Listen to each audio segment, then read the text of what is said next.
Nous retrouvons notre invité Marc Lapérouse, chargé de cours à l'EPFL et à l'Université de Lausanne, spécialiste de la Chine. De retour de Chine, il nous parlait de son voyage il y a quelques instants. La Chine qui donc après ces années d'hypercroissance engage une transformation bien réelle mais porteuse de quelques risques, notamment sur le front de l'immobilier, de l'endettement, du yuan, la monnaie et de l'industrie aussi, ce qui n'empêche pas de continuer à investir massivement à l'étranger. Alors après avoir longtemps jeté son dévolu sur les pays émergents comme l'Afrique en premier lieu, le géant asiatique se tourne résolument vers l'Europe, évidemment, la Grèce, on peut la citer, on a des clubs comme l'AC Milan, la Suisse aussi, Syngenta, tout cela suscite la méfiance, à tort ou à raison. Marc Lapérouse, vous êtes avec nous, cette Chine qui se cherche, qui doit inventer un nouveau modèle après cette période d'hypercroissance, cette destruction créatrice, comme vous le disiez, elle suscite la méfiance, la Chine en Europe, à tort ou à raison ? J'ai le sentiment que c'est un peu la même méfiance qu'on avait envers le Japon dans les années 80. C'est-à-dire qu'il y avait ce Japan Inc. qui allait racheter les États-Unis, l'Europe, etc. Et on est face quasiment à la même problématique. Si ce n'est que la Chine aujourd'hui, c'est quand même 4 fois, 5 fois plus, voire 6 fois plus que la taille que le Japon. C'est tous ces rachats, toutes ces acquisitions, je les vois de deux manières. D'un côté, on peut se dire, bon, ben voilà, c'est une Chine agressive qui vient racheter, investir en Europe, aux États-Unis, mais c'est aussi le signe finalement d'une certaine faiblesse, parce que ce que la Chine rachète aujourd'hui, ce sont des fleurons de la technologie, c'est des portefeuilles de R&D, c'est quelque chose qu'ils n'ont pas forcément... R&D, recherche et développement, ouais. C'est quelque chose qu'ils n'ont pas forcément chez eux. Et si on regarde maintenant juste sur le deal avec Syngenta, on voit qui n'est pas encore finalisé. Exactement. Les Américains, les autorités de surveillance des marchés américains veillent encore au grain. Enfin, peut-être en savez-vous plus que nous. Est-ce qu'on en est dans ce dossier d'ailleurs? On a dit que ça se réglerait cet été. Mais... Alors, dès qu'il y a une fusion ou une acquisition de cette taille, effectivement, les autorités de concurrence entrent en jeu. Et c'est aussi de nouveau quelque chose de relativement nouveau pour la Chine, dans le sens où quand on faisait des petites acquisitions, ça passait sous le radar quelque part. Et là, maintenant, quand il s'agit d'acquisitions pour 43 milliards de dollars, oui, si je ne fais erreur, voilà, là il faut jouer dans la cour des grands. Et ça c'est aussi quelque chose que la Chine doit apprendre, c'est jouer dans la cour des grands. Avant, comme pays émergent, comme pays en voie de développement, eh bien on avait droit à un régime particulier. Maintenant on est à la table avec les autres acteurs et il faut aussi jouer parfois avec les mêmes règles. Mais pour qu'on se comprenne bien, la Chine quand elle investit en Europe par exemple, elle fait quoi? Elle investit de l'argent pour en gagner ou elle va d'abord à la recherche d'un savoir-faire qu'elle n'a pas? Alors à la recherche d'un savoir-faire, à la recherche de marques aussi, hein, ça c'est vraiment important. Et même à la recherche d'outils qui vont détruire son propre tissu économique. Et là, je fais référence à KUKA, le leader des robots allemands, qui a été racheté par une entreprise chinoise, Midea. Aujourd'hui, comme on l'a vu plus tôt, la Chine doit aller plus vite, doit faire mieux, doit innover, doit être à la frontière de la science et de la production. Et donc, cet outil de production moderne n'est pas forcément là en Chine. Donc, une entreprise chinoise rachète le leader allemand des robots, ce qui va accélérer finalement l'automatisation en Chine. Donc c'est pour quelque part remplacer la main-d'œuvre chinoise, elle achète des robots allemands pour accélérer finalement cette transition économique. Et pour faire quoi à terme? C'est-à-dire continuer de produire en Allemagne avec de l'argent et des capitaux chinois ou exporter tout ça, enfin réimporter tout ça en Chine? Non, je crains que ça soit pour produire avec des robots en Chine. Mais il y avait Donc l'Allemagne n'est qu'un passage temporaire? Non, l'Allemagne est finalement l'endroit où l'Europe ou la Suisse, où quelque part on doit développer les nouveaux robots, les nouvelles technologies qui vont peut-être permettre de produire moins cher, plus rapidement en Chine. Mais ce qui est vraiment intéressant là, c'est que c'est pas des entreprises étrangères qui viennent quelque part modifier le tissu industriel chinois, ce sont des entreprises chinoises qui elles-mêmes accélèrent la transition industrielle de leur pays. Pendant des décennies, on a parlé de la Chine comme de l'atelier du monde, c'est clair. Tout ou presque, quasiment sur nos vêtements et ailleurs, était made in China. Est-ce que l'Europe sera l'atelier de la Chine? Non, d'abord on ne veut pas être l'atelier de la Chine et surtout on a les outils pour être ceux qui fournissent les nouvelles technologies. Oui. On est ici à Lausanne, il y a l'EPFL, l'Université de Lausanne.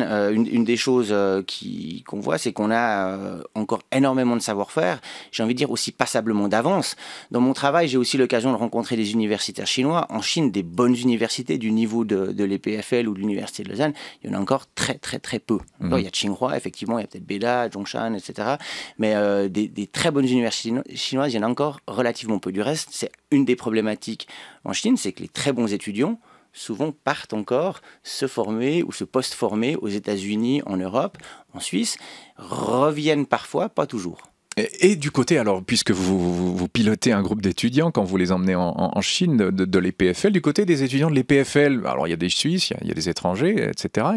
Que vous disent-ils? Est-ce qu'eux pensent peut-être à aller étudier ou travailler en Chine? Est-ce que, à l'image des Chinois qui viennent se former en Europe, est-ce que ça tente maintenant les Européens et les étudiants de l'EPFL d'aller se former en Chine ou d'aller peut-être travailler plus tard en Chine? Alors dans le groupe, d'abord, il y a ceux de l'EPFL, il y a les étudiants de l'EPFL, de l'UNIL et de l'ECAL. Hein. C'est Oui. interdisciplinaire à la base. J'ai envie de dire, le discours est plus ou moins le même chez les trois types d'étudiants, donc ingénieurs, designers et économistes. Il y a ceux qui, à la fin du voyage, disent la Chine plus jamais. Dégoûté. Ça m'intéresse pas. Finalement, ce qu'on fait, il faut qu'on continue à faire la pointe de la technologie. Pourquoi? Parce qu'ils pensent que ce serait une sorte de régression pour eux?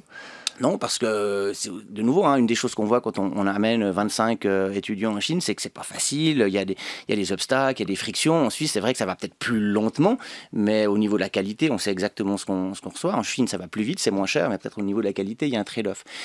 Un des objectifs pédagogiques d'amener ces étudiants en Chine, c'est qu'ils se rendent compte finalement de ce qu'on peut y faire, de ce qu'on ne peut pas y faire. D'accord ? Donc, une des choses intéressantes, et c'est sorti du reste dans le reportage cette semaine de Raphaël Grand avec Thomas Estier, c'est que c'est un endroit idéal pour faire du prototypage rapide. Donc quand vous avez une pression sur les coûts, une pression sur le temps et que vous voulez faire des itérations rapides, Shenzhen c'est l'endroit idéal. Plus que la Suisse. Oui.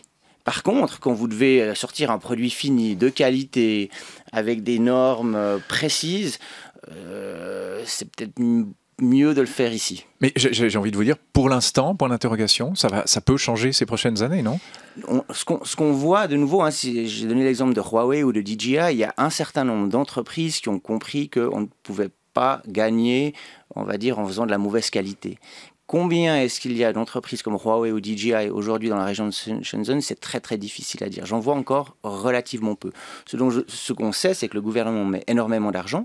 Ceux qui sont dans ces PME, qui sont à moitié, qui sont en train de survivre, il va falloir qu'elles trouvent quelque chose d'autre à faire. Et il ne faut pas oublier qu'entre Hong Kong et Shenzhen, il y a environ 20-25 millions d'habitants.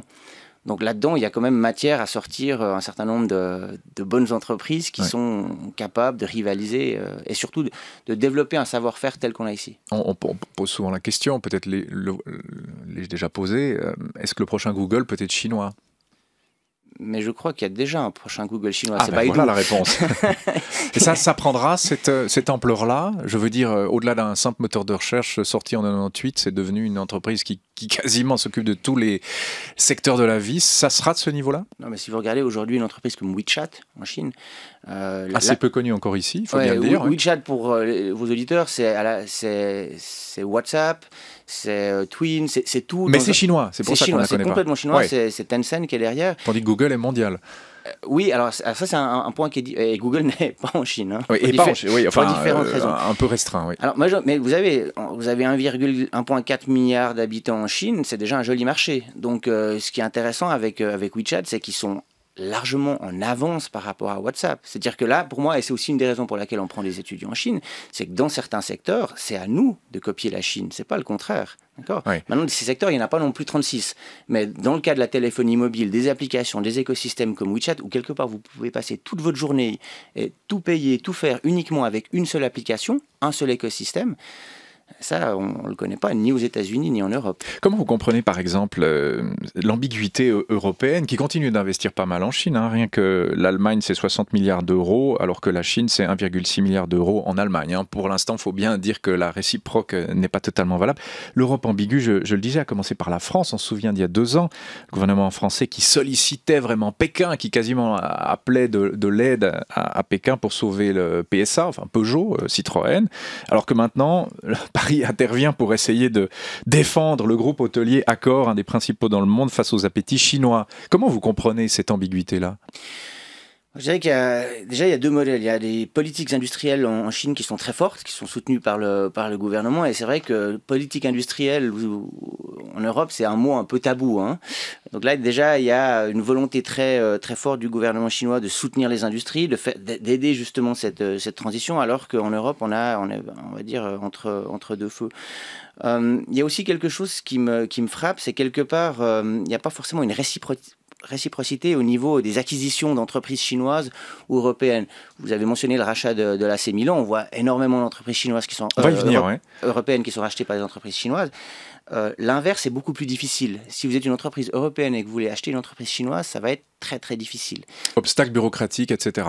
Oui. Et donc là, de nouveau, il y a un travail, et je crois qu'il y a énormément de gouvernements européens, américains qui font du lobbying auprès du gouvernement chinois pour que cette réciprocité soit facilitée. Si on revient maintenant sur l'achat de KUKA, donc ce fabricant de robots allemand, Angela Merkel n'était pas très très contente de ce rachat. Et quand elle est allée voir Xi Jinping à Pékin, elle lui a dit, à ma connaissance, hein, elle lui aurait dit d'accord, vous rachetez KUKA, mais vous le laissez tel quel. Donc, c'est-à-dire que vous ne commencez pas, mais ça doit rester une entreprise allemande. Maintenant, c'est une participation financière, mais laissez ça comme ça. Est-ce qu'on peut faire confiance aux Chinois sur ce cas-là? Oui, je pense que... De toute façon, on est dans une phase de transition. Donc, il va falloir apprendre à gérer les nouveaux acteurs, non? Oui. Et tout le monde va devoir apprendre quelque chose. C'est aussi, de nouveau, pour la raison pour laquelle on amène nos étudiants là-bas, c'est qu'on peut venir avec un certain savoir-faire, un certain modus operandi. Maintenant, quand il y a quelqu'un de nouveau, il faut apprendre à se connaître, à s'apprendre et à dialoguer. Et ça, c'est pas forcément facile. On y viendra sur les valeurs aussi, qui ne sont pas seulement économiques. Donc, on parlait de l'AC Milan, un consortium chinois, Esther Coco, qui rachète ce club de foot. C'est la fin d'une époque, on va dire ça. Le Tagestheer consacre une demi-page à ce rachat, considéré avec une certaine ironie, car longtemps, Silvio Berlusconi, le patron du AC Milan, a qualifié les communistes de mangeurs d'enfants.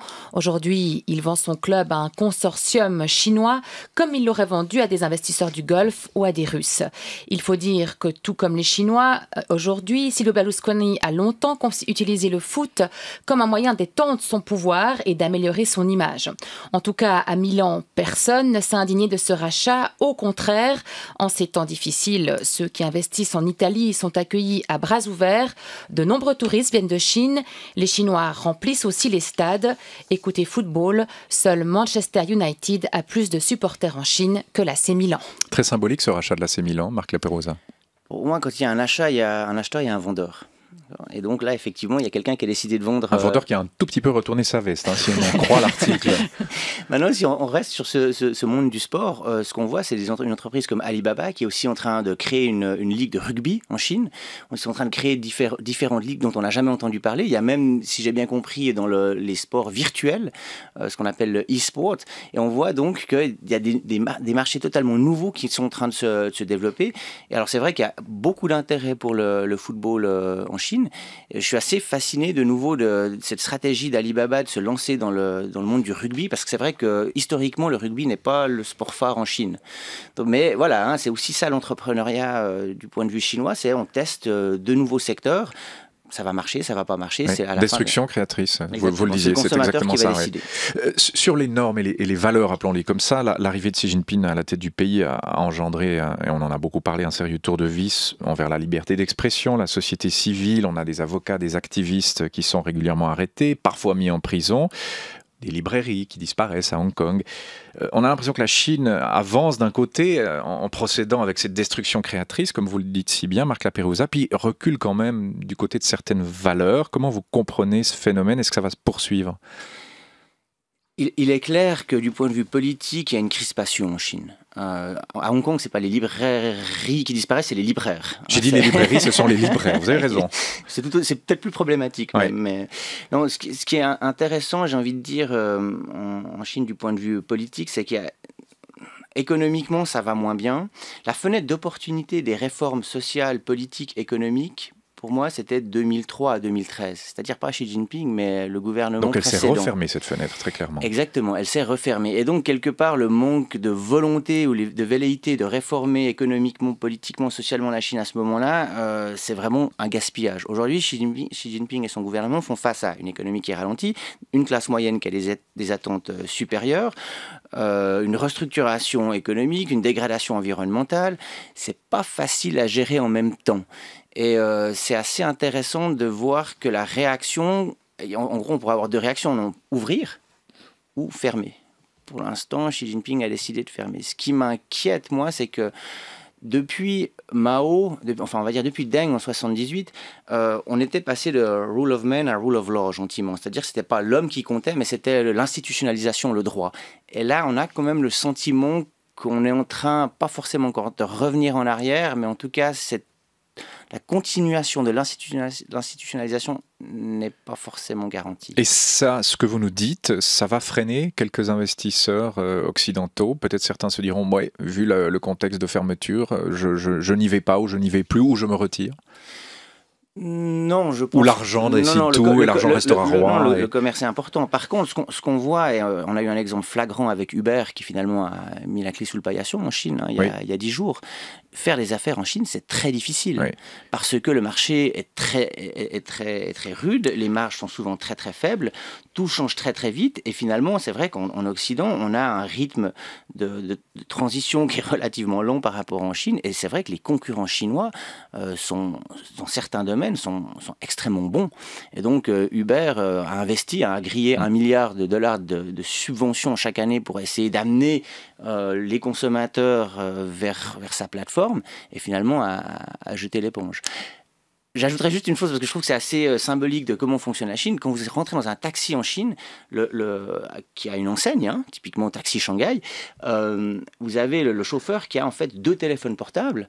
Donc, à la fois, il est avec Uber, à la fois, il est avec Didi Chuxing, qui est le grand concurrent chinois, et en plus, il roule avec son propre taxi, enfin le taxi de la compagnie. Donc, il est dans 3 marchés en même temps. Oui, c'est magnifique comme image. Ça, évidemment, ça n'arriverait pas ici, vu les problèmes rencontrés entre les taxis traditionnels et Uber, qui est parfois même interdit dans certaines villes.